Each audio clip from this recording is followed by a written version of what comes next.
Hi, this is Jan from Log Cabin Leather by Jan. I'm here in the basement of my log cabin home where I make all my handmade leather products.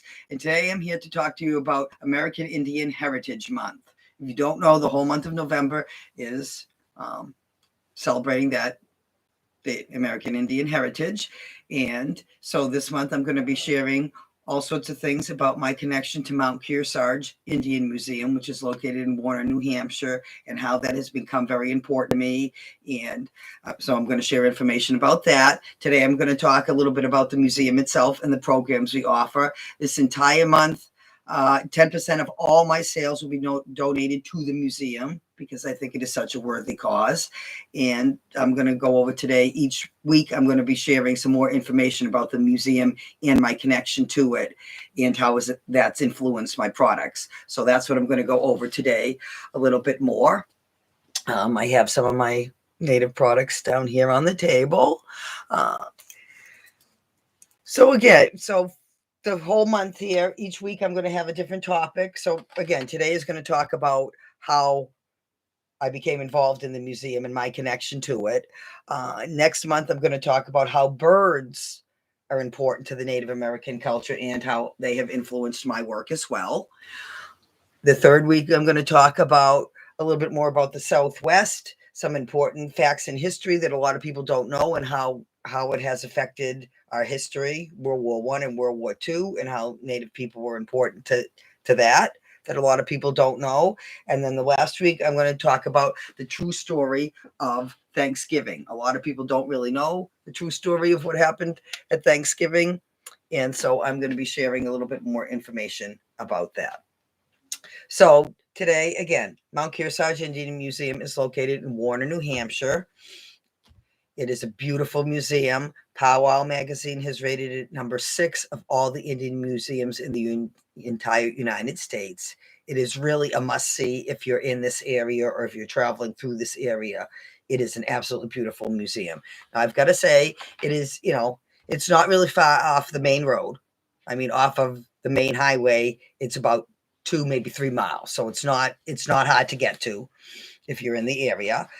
It doesn't look like much from the outside of the museum, but it is absolutely gorgeous inside. It was founded by a man named Bud Thompson, who was pictured at the beginning of this video. Sadly, we lost him in August at the age of 99.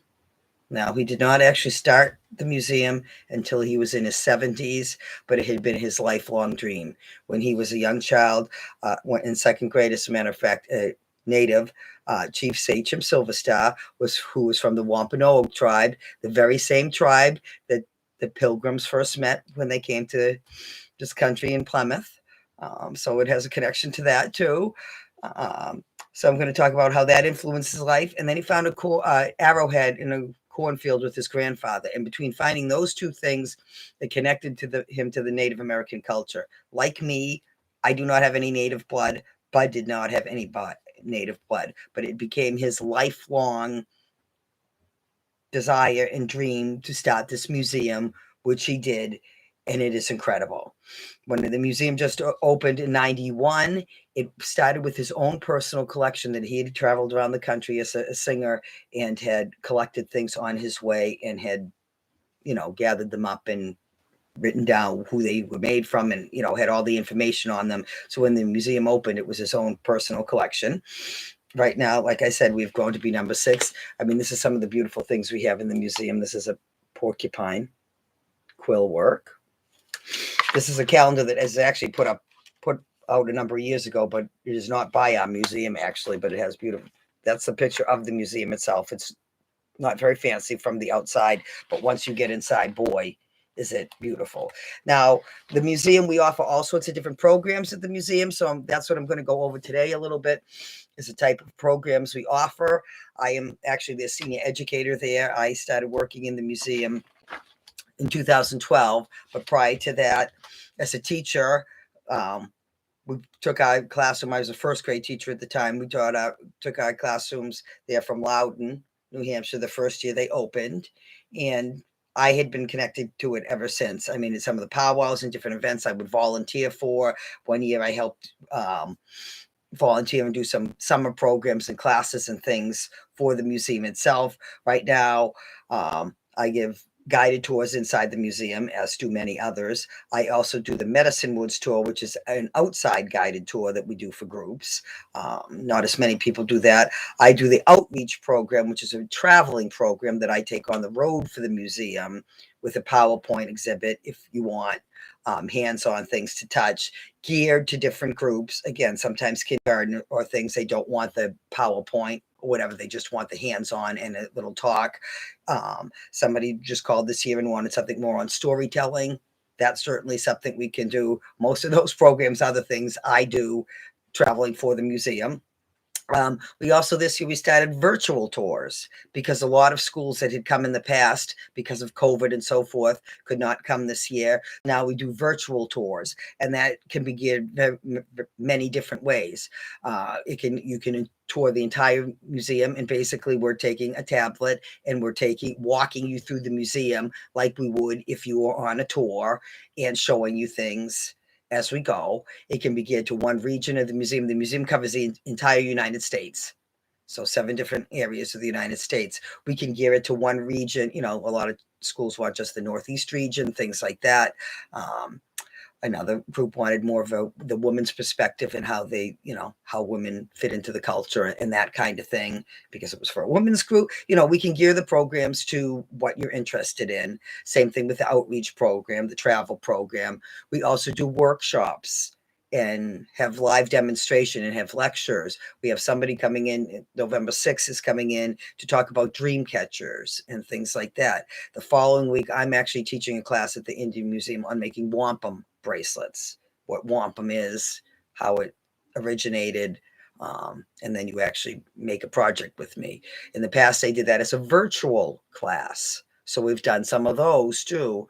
Because of COVID, these are new programs we've started just recently, but virtual tours, virtual classes. This class is in person, but you can also access it virtual if you want to that way. So different options. And obviously, if you're not in the area, that's something you can do. When we did the virtual class, we did have to send you out the little kit, to the project kit and so forth ahead of time. So that would be something, you'd have to arrange ahead of time. This one we were doing in person, so we didn't mail out the kits to the people. So those are all different programs that we have at the museum. If you were interested in any of those, you would have to call the museum to set them up and find out pricing and things like that. That is not my department. I'm just the orchestrator of the programs. So that's a little bit about the museum, but it is, we have things from all over the beautiful birch bark containers, and talk about why the birch is important and how they used it and why it functioned well. We have some talking sticks as well as some war clubs that we show through the museum. Again, another beautiful birch bark thing. What I'm showing you is pieces from a calendar, but all these pieces are in our museum, even though this is not a calendar we put out. This is called the Glengarry hat. That's adopted from the Scottish style, but all beautiful beadwork, fishing, fishing traps and so forth. So these are just some of the few things we have at the museum, and so forth. So that's pretty much what I'm going to wrap it up today. But again, I'll be sharing things about my products, how it has influenced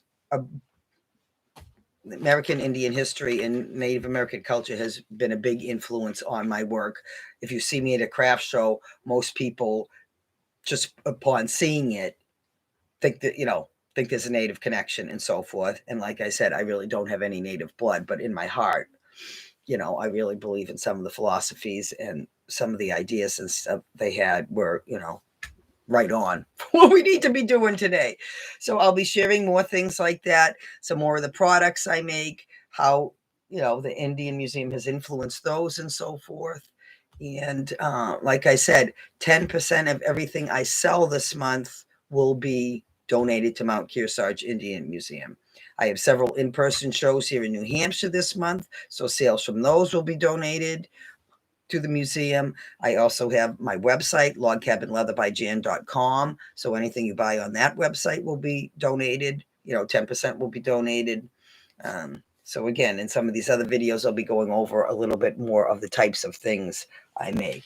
Like I have some beautiful, unique ornaments that are influenced by the Southwest. So that comes in the week that I talk about the Southwest. The birds that influence and the feathers and things like that. So that's going to be next week when I talk about how feathers and birds influence them. The leaf jewelry was influenced by the medicine woods that I tour I mentioned that I do at the museum, and talk about the healing powers and so forth that came from each of the types of plants and how you identify the plants. So that's where I really got interested in making the leaf jewelry and so forth. So that will be another week that I'll talk about. And I think that's going to pretty much wrap it up for now. Thank you for joining me. Once again, Jan Hibbard, Log Cabin Leather by Jan, talking about American Indian Heritage Month and how important that is to me. Thank you very much. Have a great day.